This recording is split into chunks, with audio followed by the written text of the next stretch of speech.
Hello students, பிரவேசிக்காவில் Tamil செக்ஷனில் 50 மார்க்குக்கு இடம் சுட்டி பொருள் விளக்கு மட்டும் போடலை ஸ்டூடெண்ட்ஸ். அது மட்டும் இப்போ பார்த்துடலாம். இம்பார்ட்டன்ட் மட்டும் தான் பார்க்க போகிறோம், எல்லாமே பார்க்கல. இதை மட்டும் பார்த்துட்டு போனீங்கன்னா உங்களுக்கு 10 மார்க் ஈஸியாக 2 நீங்கள் அட்டன் பண்ணலாம் ஸ்டூடெண்ட்ஸ். இதை பார்க்கலாமா? தெய்வமே எனக்கு இவ்விதமான வாழ்க்கை தரலாகாதா அப்படின்னு ஒரு கேட்குறாரு. யார் கேட்குறாங்க அப்படின்னு பார்க்கலாம். இதான் கொஸ்டின். தெய்வமே எனக்கு இவ்விதமான வாழ்க்கை தரலாகாதா. இடம் இவ்வரிகள் சிட்டுக்குருவி என்னும் பாடத்தில் இடம்பெற்றுள்ளன. இதன் ஆசிரியர் மகாகவி பாரதியார் ஆவார். சிட்டுக்குருவியின் சுதந்திரமான வாழ்க்கையை பற்றி குறிப்பிடும் பொழுது இவ்வரியை உரைக்கிறார். சிட்டுக்குருவி எப்படி சுதந்திரமாக இருக்குது அதை பார்க்கும்போது இந்த வரியை பாரதியார் சொல்கிறாருன்னு சொல்கிறாங்க. பொருள்: சிட்டுக்குருவி பொய் பேசுவதில்லை, ஒரு குருவி மற்றொரு குருவியை கொடுமைப்படுத்துவதில்லை, தானே வீடு கட்டி வாழும் வீட்டிற்கு வரி செலுத்த வேண்டியதில்லை, குருவி பிறருக்கு அடிமையாக இருக்காமல் தானே உழைத்து சாப்பிடுகிறது. இப்படிப்பட்ட வாழ்க்கை நமக்கு அமைந்தால் வாழ்க்கை எவ்வளவு இன்பமாக இருக்கும். இறைவா, இப்படிப்பட்ட வாழ்க்கையை எனக்கும் தரக்கூடாதா என்று பாரதியார் இறைவனிடம் வேண்டுகிறார். செகண்ட் ஒன், நான் விடுதலை பெறுவேன், என் கட்டுக்கள் அறுபடும், நான் விடுதலை பெறுவேன், என் இச்சைப்படி எப்போதும் நடப்பேன். இதுதான் கொஸ்டின். நான் விடுதலை பெறுவேன், என் கட்டுக்கள் அறுபடும், நான் விடுதலை பெறுவேன், என் இச்சைப்படி என் இஷ்டப்படி எப்போதும் நடப்பேன் அப்படின்னு சொல்லுது. இது என்ன பார்க்கலாம். இடம் இவ்வரிகள் சிட்டுக்குருவி என்னும் பாடத்தில் இடம்பெற்றுள்ளன. இதன் ஆசிரியர் மகாகவி பாரதியார் ஆவார். பாரதியார் சிட்டுக்குருவியின் சுதந்திரமான வாழ்க்கையை குறிப்பிடும் பொழுது பராசக்தியிடம் இவ்வாறு வேண்டுகிறார். பொருள்: பாரதியார் சிட்டுக்குருவியின் சுதந்திர வாழ்க்கையை கூறியவாறு நானும் அடிமைத்தனத்திலிருந்து விடுதலை பெறுவேன், என் மேல் போடப்பட்ட கட்டுக்கள் அறுபடும், நான் என் விருப்பப்படி நடப்பேன் என்று தன் நெஞ்சிடம் கூறி பராசக்தியிடம் வேண்டுதல் வைக்கிறார். இதுதான் செகண்ட் கொஸ்டின். தேர்ட் ஒன், என்றும் வராத நீங்கள் வந்திருக்கிறீர்கள், உங்களை உடன் இருந்து உபசரிக்கும் நிலை எனக்கு இப்பொழுது இல்லாமைக்கு வருந்துகிறேன் அப்படின்னு யாரை பார்த்து சொல்கிறாங்கன்னு பார்ப்போமா. இடம் இவ்வரிகள் யார் குற்றம் என்னும் பாடத்தில் இடம்பெற்றுள்ள வரியாகும். இந்த இனிய கதையின் ஆசிரியர் திரு கி. வா. ஜெகநாதன் ஆவார். யார் குற்றம் என்ற கதை பாடத்தில் வந்திருக்கு. இதனுடைய ஆஸ்தர் திரு கி. வா. ஜெகநாதன் ஆவார். பொருள்: ஒரு பாணன் தன் புலமை திறமையை காட்டி பரிசு பெற விரும்பி நல்லியின் அரண்மனைக்கு வந்தான். அப்பொழுது நல்லி ஒரு முக்கியமான வேலைக்காக புறப்பட்டு கொண்டிருந்தான். ஆகவே நல்லி பாணனிடம், என்றும் வராத நீங்கள் இன்று எங்கள் அரண்மனைக்கு வந்திருக்கிறீர்கள், ஆனால் நான் முக்கியமான வேலையாக வெளியே செல்வதால் இங்கு இருந்து உங்களை உபசரிக்க முடியவில்லை. நான் திரும்பி வரும் வரை நீங்கள் இங்கேயே தங்கியிருங்கள் என்று வேண்டினான். இதுதான் ஸ்டூடெண்ட்ஸ் இந்த ஆன்சர். அடுத்தது, இந்த உத்தியோகம் என்ன பெரிதா, நெஞ்சே இது போனால் நான் பிழைப்பது அரிதா. இந்த உத்தியோகம் என்ன பெரிதா, நெஞ்சே இது போனால் நாம் பிழைப்பது அரிதா. இது எங்கிறது இடம்பெற்றிருக்குன்னு பார்க்கலாமா. இடம் இவ்வரிகள் மேதை வேதநாயகர் என்னும் பாடத்தில் இடம்பெற்றுள்ளன. ஆங்கில நீதிபதி மேஸ்தர் டேவிட்சன் என்பவர் வேதநாயகருக்கு சில மொழிபெயர்ப்பு பணியை கொடுக்கிறார். ஆனால் உரிய காலத்தில் பணியை முடித்து தராததால் வேதநாயகரை பணி நீக்கம் செய்கிறார். அப்பொழுது வேதநாயகர் இவ்வாறு கூறுகிறார்.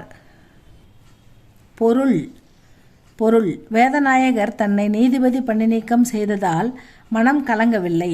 மாறாக அவர் இந்த உத்தியோகம் மிக பெரியதாக இருந்தால் கூட கவலை கொள்ளலாம். இந்த உத்தியோகம் மிக பெரியதாக இருந்தால் கூட கவலை கொள்ளலாம்.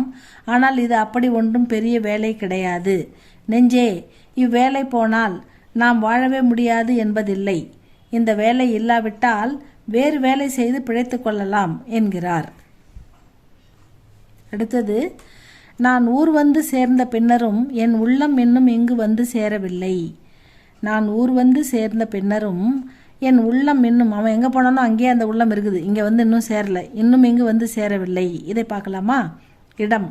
இவ்வரிகள் மேதை வேதநாயகர் என்னும் பாடத்தில் இடம்பெற்றுள்ளன. வேதநாயகர் திருவாவடுதுறை ஆதீன தலைவர் தேசிகருக்கு எழுதிய கடிதத்தில் இவ்வாறு கூறுகிறார். அதாவது வேதநாயகர் பாடத்தில் இடம்பெற்றிருக்குது. வேதநாயகர் திருவாவடுதுறை ஆதீன தலைவர் தேசிகருக்கு எழுதிய கடிதத்தில் இவ்வாறு கூறுகிறார். பொருள். வேதநாயகர் சில காலம் திருவாவடுதுறை ஆதீனத்தில் தங்கியிருந்த பொழுது அதன் தலைவராக இருந்த தேசிகருக்கு அவருக்கும் நட்பு ஏற்பட்டது. வேதநாயகருக்கு அங்கிருந்து ஊருக்கு திரும்பியதிலிருந்து அவரது மனது என்னவோ திருவாவடுதுறை ஆதீனத்தையும் அதன் தலைவர் தேசிகரையும் பற்றியே நினைத்து கொண்டிருந்தது. இதைத்தான் வேதநாயகர் நான் ஊர் வந்து சேர்ந்த பின்னரும் என் உள்ளம் இன்னும் இங்கு வந்து சேரவில்லை என்கிறார். அங்குள்ள செந்நாய்கள் எப்பொழுதும் நூற்றுக்கணக்கில் சேர்ந்துதான் திரியும். அவற்றிடம் அகப்பட்டு கொண்டால் புலி கூட தப்பாதாம். இது எந்த படத்துலேருந்து வருதுன்னு பாருங்க. அங்குள்ள செந்நாய்கள் எப்பொழுதும் நூற்றுக்கணக்கில் சேர்ந்துதான் திரியும். அவற்றிடம் அகப்பட்டு கொண்டால் புலி கூட தப்பாதாம். இடம். இவ்வரிகள் கொல்லிமலை காட்சிகள் என்னும் பாடத்தில் இடம்பெற்றுள்ளன. கொல்லிமலை காட்சிகள் என்ற பாடத்தில் வந்திருக்கு. இந்த இனிய கட்டுரையை எழுதியவர் கவிஞர் அரு சோமசுந்தரன் ஆவார்.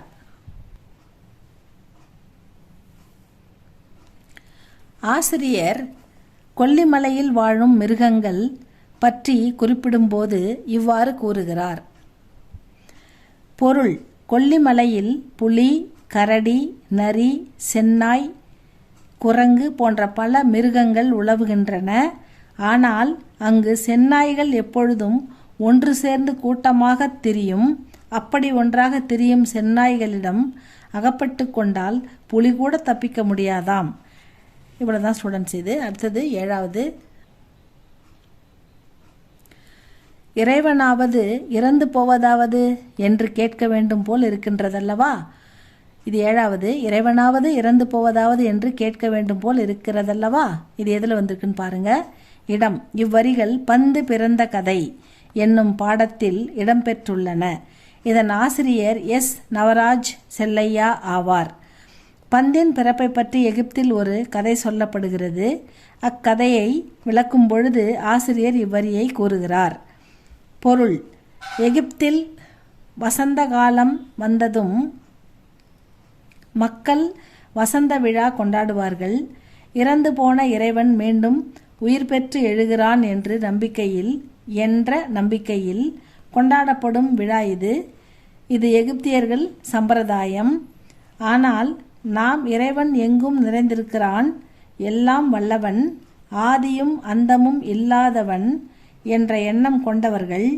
ஆகையால் இக்கதையை கேட்கும் பொழுது நமக்கு இறைவனாவது இறப்பதாவது என்று கேள்வி கேட்க தோன்றுகிறது என்று முடிக்கிறார். Last one important student. இவ்வளோதான் இது. உலகில் யார் யாரோ பேசுகின்றார்கள், அவருடைய சொல்லுக்கெல்லாம் இந்த ஆற்றல் இருக்கின்றதா? உலகில் யார் யாரோ பேசுகின்றார்கள், அவருடைய சொல்லுக்கெல்லாம் இந்த ஆற்றல் இருக்கிறதா? இதுதான் கொஸ்டின். இதுக்கு ஆன்சர் பின்னால் இருக்கு, பார்க்கலாமா? இடம். இவ்வரிகள் நாநலம் நாடு என்னும் பாடத்தில் இடம்பெற்றுள்ளன. இதன் ஆசிரியர் கவிஞர் முடியரசன் ஆவார். நாநலம் நாடு, அதாவது நாவின் நலத்தை நாடு அப்படின்னு அர்த்தம். நாநலம் நாடு, நாடுனா நாடுன்னு நினச்சக்கூடாது. இந்த இடத்துல நாடிப்போ அப்படின்னு அர்த்தம். அதாவது விரும்பு, அப்படி ஏற்றுக்கொள்னு அர்த்தம். நாநலம் நாவின் நலத்தை நாடிச்செல் அப்படின்னு அர்த்தம் இதுக்கு. பொருள். பேச்சாற்றல் என்பது ஒரு கலை. பேச்சாற்றல் கலையை நன்கு கற்றவர் தன் எதிரே இருப்பவர்களுக்கு நன்கு புரியும்படி பேசி அவர்களை வசியப்படுத்துவார். மேடை ஏறி பேசும் அனைவருக்கும் உலகை வயப்படுத்தும் ஆற்றல் வந்து விடுவதில்லை. இதுதான். இது சிம்பிளாக இருக்குது ஸ்டூடெண்ட்ஸ். இவ்வளோதான் இதில். எவ்வேடு தேடினி எந்நாட்டில் எப்பகுதியில் எப்பகுதியில் தான் இது, ஆனால் எப்பதியில் அழகாக கொடுத்துருக்காங்க. எவ்வீடு நோக்கி நின்று ஏகினையோ, எவ்வேடு தேடினி எந்நாட்டில் எப்பதியில் எவ்வீடு நோக்கி நின்று ஏகினையோ. இடம். இவ்வரிகள் தமிழ்த்தாத்தா உவே சாமிநாத ஐயர் என்னும் பாடத்தில் இடம்பெற்றுள்ளன. உவே சாமிநாத ஐயர் அவர்கள் சுவடியோடு சேர்ந்து அழியவிருந்த பல தமிழ் இலக்கியங்களை அச்சில் ஏற்றி அழியாமல் காத்தவர். நமக்கு நல்லா தெரியும், ஒரு விடா போயிட்டு எங்கெங்கெல்லாம் தமிழ் சுவடிகள் இருக்குதோ அந்த பழைய ஓலைச்சுவடிகள் அதை கேட்டு வாங்கின்னு வந்து அதை அச்சில் ஏற்று அது, ஏன்னா அது அழிய போகுது, ஓலைச்சுவடி மக்கிடும் இல்லையா, அதை வந்து புக்காக மாற்றி நம்ம இலக்கியங்கள் அழியாமல் காத்தவர் உவேசா சாமிநாத ஐயர் நமக்கு நல்லா தெரியும். அவரை பற்றி தான் கொடுத்துருக்காங்க சிறப்பாக.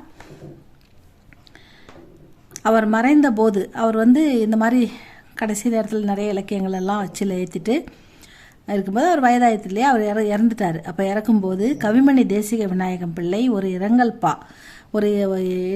பாட்டு ஒன்று எழுதுவாங்க இல்லையா, அதில் அவர் எழுதியிருக்காரு, இரங்கற்பாவில் இயற்றினார், அதை எழுதியிருக்காரு. அதில் இவ்வரிகள் அப்பாடலில் இடம்பெற்றுள்ள வரிகளாகும். அப்போ தான் அவர், நீ எங்கே போயிருக்கியோ, நீ இறந்ததா எனக்கு தெரியல, நீ எந்த வீட்டில் போய் எங்கே போய் ஓலைச்சுவடி கேட்டுட்டு இருக்கியோ, எந்த ஊரில் இருக்கியோ அப்படின்னு அழகாக எவ்வேடு தேடினி எந்நாட்டில் எப்பதியில் எவ்வீடு நோக்கியின்றி ஏகினையோ அப்படின்னு எழுதியிருக்காரு.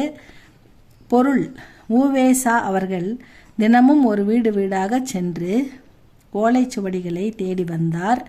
தொலைதூர இடங்களுக்கும் மாட்டு வண்டியில் சென்று சுவடிகளை பெற்று வந்தார்.